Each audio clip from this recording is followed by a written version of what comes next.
I'm a little embarrassed to admit that I have no idea which episode this is off the top of my head. I pretty much remember every episode by title because that's just the kind of nerd I am. But Quest for Survival is awfully generic, and I suspect the episode itself must have been pretty forgettable because the other 97 are more or less wedged tightly into my brain. Oh, look, Insecticons. That explains it.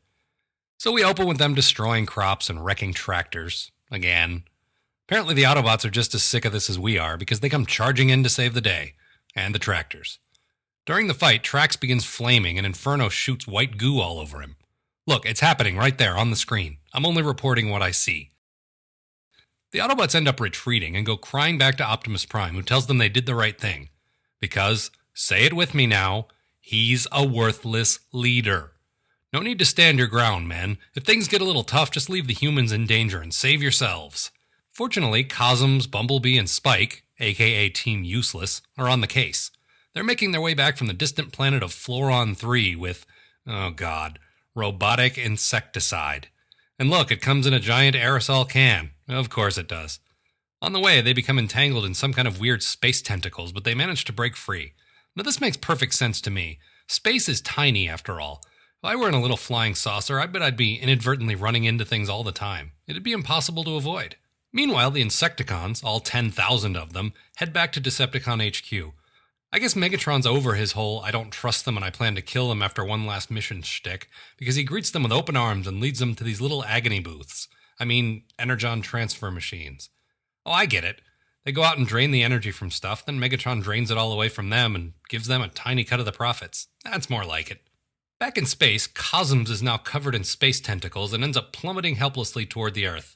Bumblebee and Spike parachute out, naturally, then head back to base to tell everyone about the growing squiggly menace. Naturally, Bumblebee's been infected as well and brings the stuff right to the Ark with him. Idiot. So the Autobots assemble and head off to retrieve the robotic insecticide, and Megatron, learning of its existence, realizes that it would be useful to him as well. See, I'm not the only one who hates those stupid bug bots. Everyone else does as well. Of course. Also report of alien plant life at location of... Never mind that! Ugh, not that old gag. This can't possibly come back to hurt them later. No way. Back at Autobot HQ, Perceptor studies the space tentacles and comes to the conclusion that they're Morphobots. Well, duh. Prowl here, at least I think that's Prowl, says what we're all thinking. Aren't Morphobots extinct? Everyone knows that, but apparently not. According to Perceptor, they left their home planet and are wandering around looking for sustenance. Well, that's all the backstory I need. Good thing I knew most of that already. You know, like what the hell a Morphobot is. No need to waste valuable screen time explaining further. Not when we could be playing out the old don't throw me in the briar patch scenario. Megatron sends Thrust, to warn the Insecticons to steer clear of the robot insecticide. And naturally out of spite, they completely ignore the warning. They even actually say the line, "This time we'll get what's coming to us." Have these guys never seen a Bugs Bunny cartoon before? You might as well use the line, "Let me have it." Megatron leads his team to the space tentacles and tries to approach cautiously, but naturally Starscream just charges right on in. This also seems like it was probably deliberate. Megatron's just all about the reverse psychology in this episode. Starscream falls on his ass, and even Soundwave laughs at him. So the Autobots charge in and attempt to handle the mess. Ironhide, see if any of your liquids can act like weed killers. The phrase, "any of your liquids," probably shouldn't be as funny to me as it is.